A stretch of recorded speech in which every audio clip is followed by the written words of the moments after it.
Hi, everybody. Let's deal with the lighter fare first, okay? Although not so light today. Red October interrupted. What the hell happened? I couldn't stay up. I mean, it's a school night for me, as exciting as it was to watch Philadelphia in Arizona last night. I think it was the end of the sixth, and it was 4-2 Philadelphia. And I went to bed secure in the belief that, Philadelphia was going to go up 3-2. Series is now tied 2-2. Wait, does that math work? Bottom line is this. They're still in Arizona. Game tonight. Have fun. Get some skin in the game with Parx Casino. It's not just, like, how's the game going to end? That Parx Casino app is fun for live in-game betting for the baseball playoffs. Lets you in on the action as it all happens. Bet on more than the score. Bet individual player performances. And then, of course, today you've got Ohio State and Penn State. Penn State, a 4-point underdog at Ohio State. You know how I made out last weekend with Penn State. I noticed this. I think this line is shifted. Sunday night, Philadelphia, a 3-point home favorite hosting Miami. The over-under on that is 52. That's really exciting. You know what else I want to say? I want to say thank you, Parx Casino. But it's really fun when, it's a theme of mine. Talked about it again this week on radio. We have so few common denominators. And it's nice when a sports team just takes hold of an area.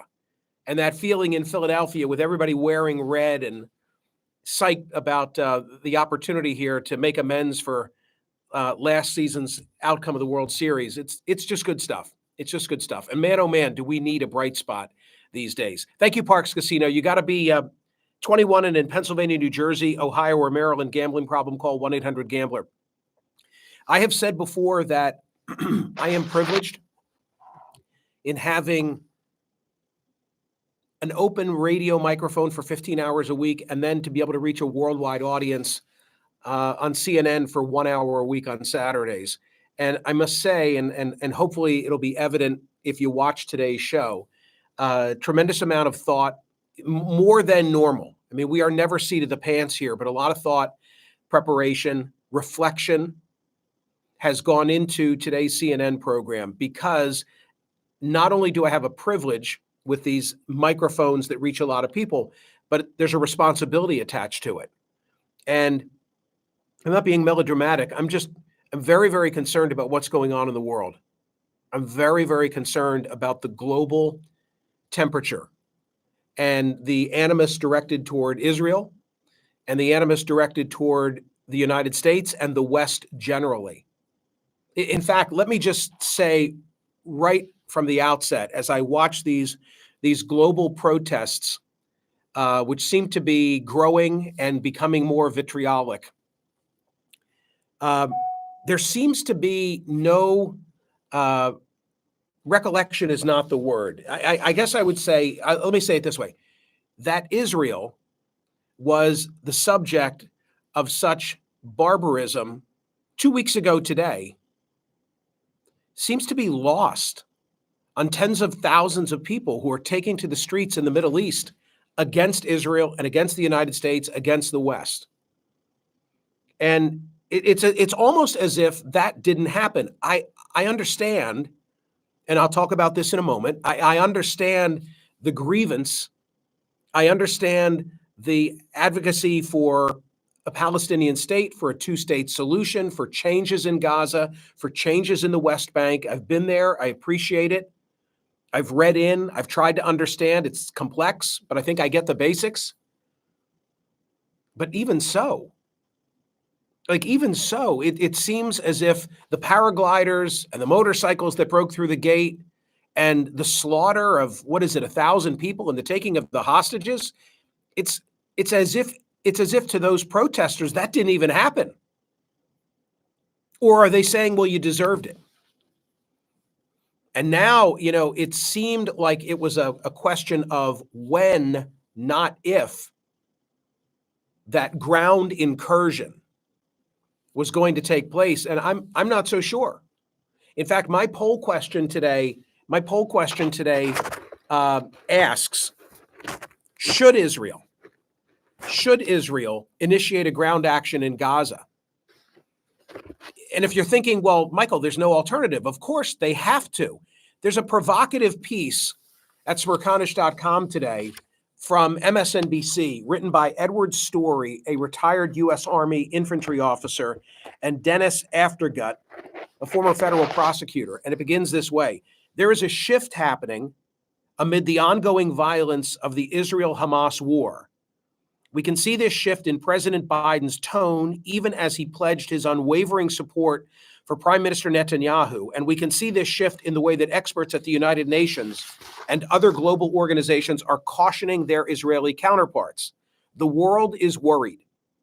Israel's desire to retaliate, deter, and destroy Hamas in Gaza after the war crimes, hostage takings, and atrocities committed on October 7 is more than understandable. But Israelis are also smart and able to think through the consequences, including the unintended ones, of their actions. Netanyahu's war cabinet has been preparing for some kind of Gaza invasion for days now, but here's the thing. The invasion doesn't have to happen. And then there's more to it. It's in the newsletter today. Read this piece because it'll make you think. But of course, the response then is, well, wait a minute. If you don't do it, does it look like you've caved, that you've kowtowed to terrorists? So there's that. But as the sign of the world being worried, if you saw the thumbnail for this YouTube conversation, I made reference to a State Department advisory, the likes of which I've never seen before. Worldwide caution. Due to increased tensions in various locations around the world, the potential for terrorist attacks, demonstrations, or violent actions against U.S. citizens and interests, the Department of State advises U.S. citizens overseas to exercise increased caution.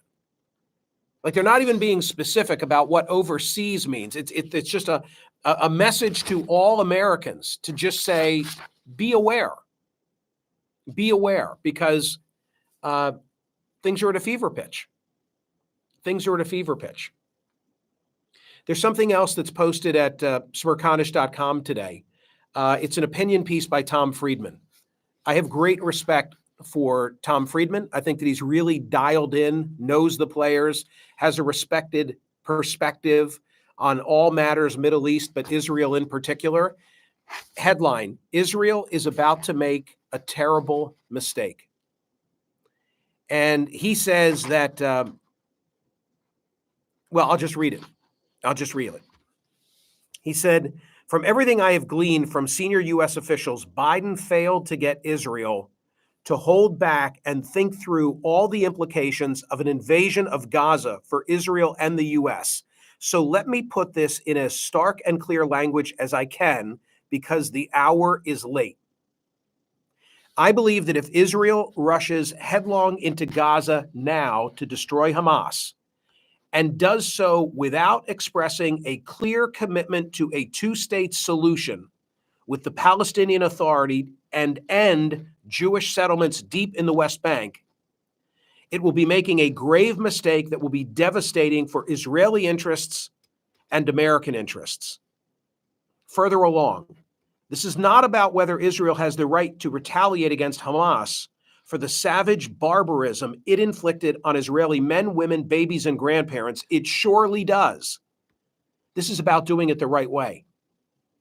The way that does not play into the hands of Hamas, Iran, and Russia. He concludes by saying, I like, my copy is just all written up because there was so much here that I found of interest.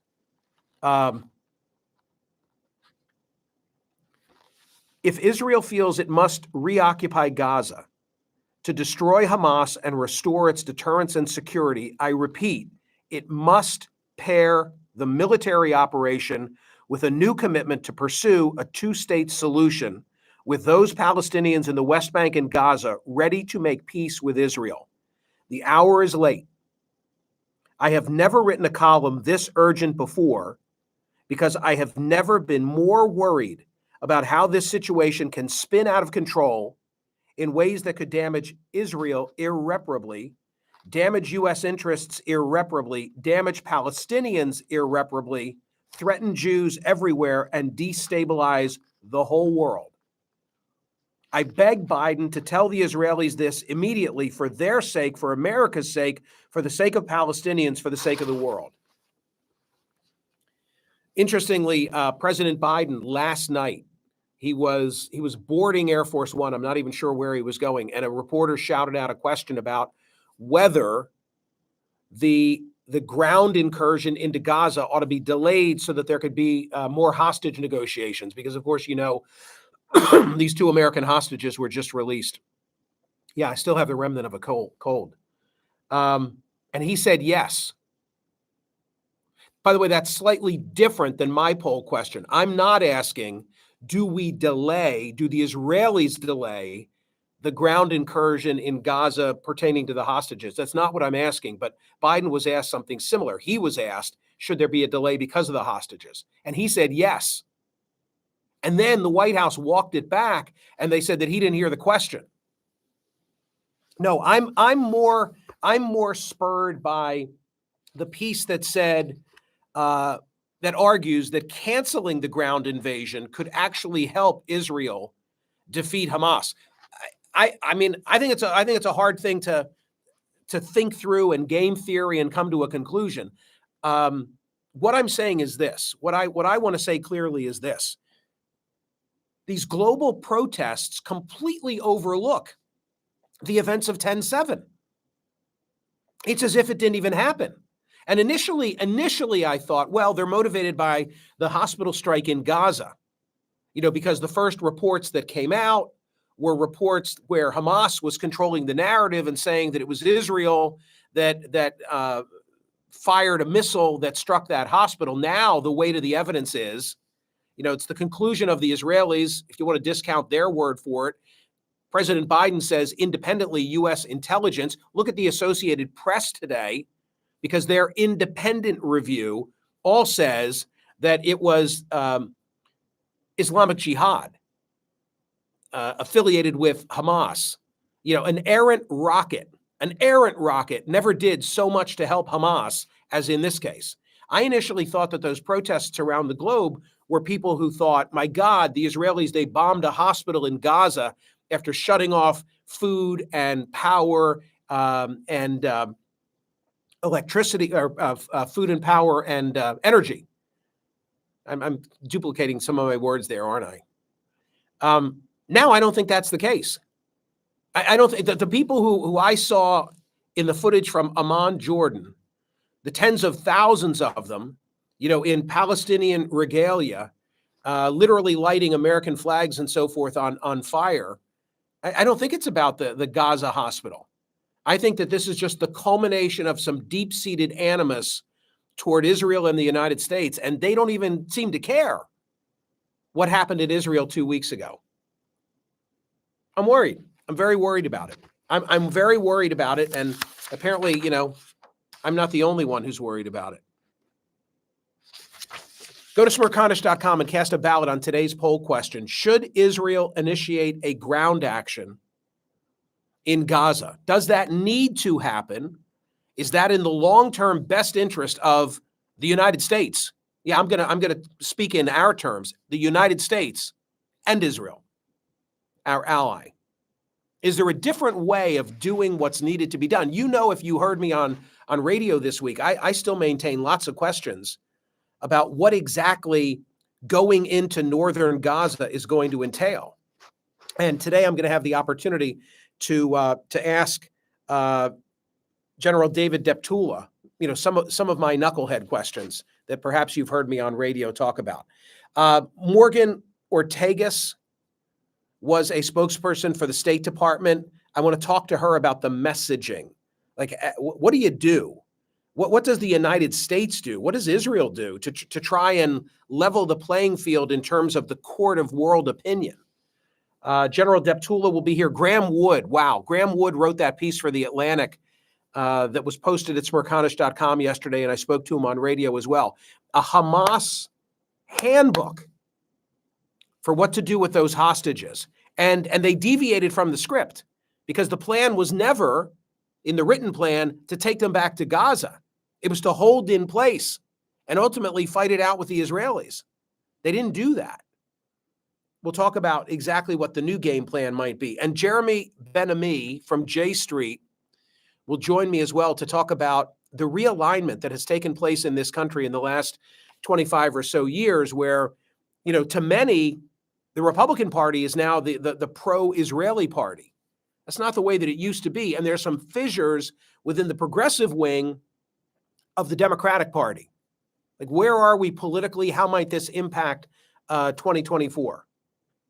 All those things are on my mind. All those things are on my mind. I think that we've had some good radio in the last 2 weeks on this very serious subject. I've been reluctant to deviate from this front page story, like maybe one segment a day to just relieve a little stress and cover some other news. But today on CNN, as I was last Sunday, it'll be all about the latest events in Israel. If you were tuned in yesterday and I said, that story about how to board an aircraft is like a nice detour, I'm not going to do it. It didn't feel right. It didn't feel right. So I'll read all your comments later, okay? I'm very appreciative that you join me here. And for those who won't watch live, but will watch at their schedule later in the day, that's okay. Give TC some play with TC After Dark, please. Don't forget, I've expanded my own podcast to include an added feature where I speak only about the poll question of the day. Look, you're already supporting enough of my platforms. So I'll just say thank you. Go vote at Smerconish.com. Should Israel initiate a ground action in Gaza? We're taking it as a given that this has to happen. This will happen. Hold on. Let's just call time out for a moment. Is this what they should do? And read the Friedman column where he says the only way you go into Gaza is if you make clear to the world we are full on for a two-state solution. We're committed to it. We're doing it. The problem is that Netanyahu has kind of sold himself to some of the more orthodox factions within the country who want to give no quarter in the West Bank and want to expand the settlements. And this one wonders whether they're calling the shots more than Netanyahu is today. It's complicated and it's scary. See you, gang. Thank you.